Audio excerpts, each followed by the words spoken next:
Some days when I get up and it's blowing a gale, I could just give it all away.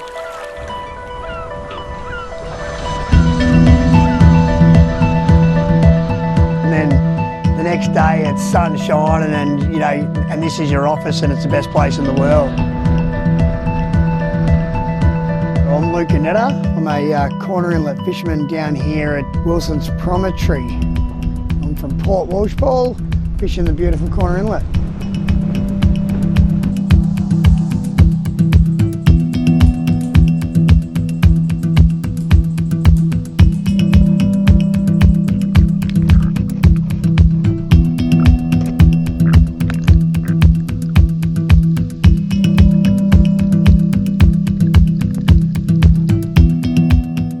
Well, the whole environment, we're sort of down the bottom end of Australia, obviously, and we don't have a great deal of population around us.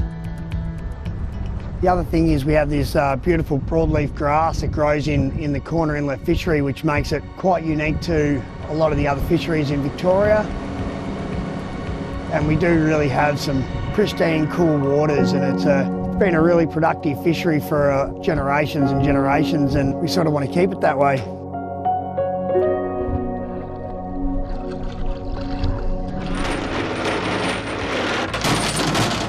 Everybody's got a different idea to sustainable fishing, but to me it's being able to catch fish, making sure that there's good fish numbers for the next generation, and leaving a really small footprint on the environment.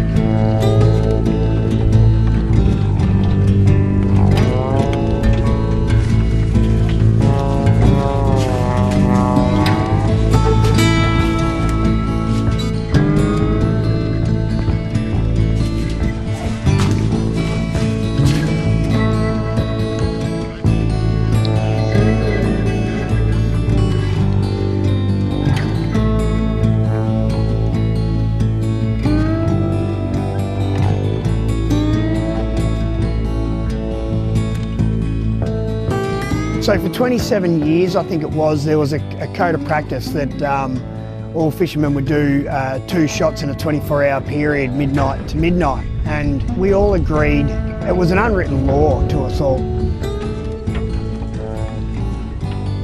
it all one The last bay and inlets weren't brought out because they were unsustainable. They were brought out because of the social licence issue. So it's very important for us to stay on the front foot as far as social licence goes.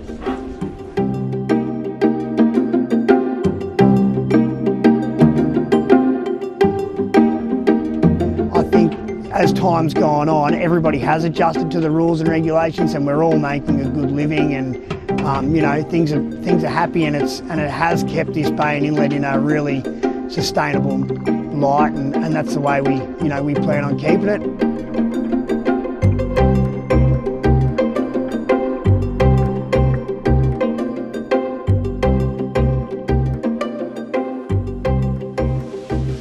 Once upon a time, we used to, sort of stick our heads down and pretend like Corner Inlet wasn't here. If you don't stick your head up, it won't get shot off. But now, it's of this day and age where people want to know what's happening in their backyards, and they want to know how their fish are caught.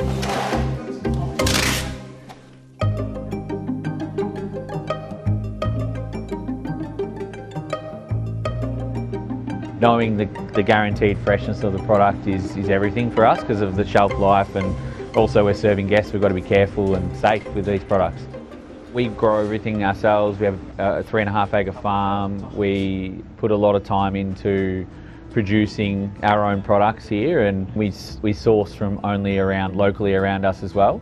So our whole business model is built around the same structure as theirs, as being sustainable as possible, minimising our footprint as much as we can.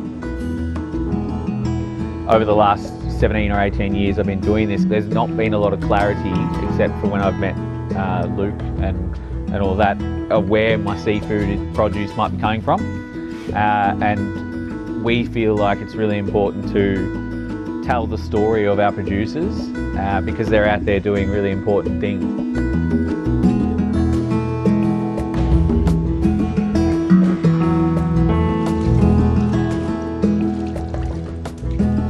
Fish coming from the Corner Inlet, a King George whiting or a rock flathead, is coming from a pretty healthy population that's being fished carefully. That there's minimal and sometimes no bycatch associated with the special fishing gears they've developed.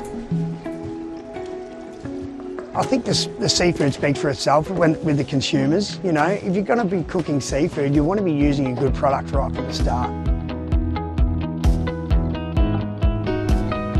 You want to leave it the way you found it, and you want to be able to continue catching fish for your whole lifetime and then fish for the next generation to come. I have a son who is now 8, who loves fishing, and I'd love one day to be able to hand it over to my son, and you know, and if I was able to do that, that'd make me a happy man. And then, you know, with the potential of one day seeing a grandson on the water as well, I'd probably die a happy man being able to do that.